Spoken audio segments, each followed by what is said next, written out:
আলহামদুলিল্লাহ। সে কোথা থেকে ফিরে আসছে? ঘুমিয়ে দাও, ঘুমিয়ে দাও। ও ঘুমিয়ে দাও, এখানে ঘুমাও, ঘুমাও, ঘুমাও। গলা বসে গেছে, গলা বসে গেছে।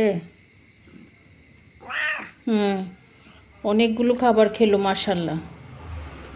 ক্ষুধার্ত সে এতদিন মনে হয় শ্বশুরবাড়িতে ছিল, বউ খুঁজছে। দুঃখের মধ্যে হাসি।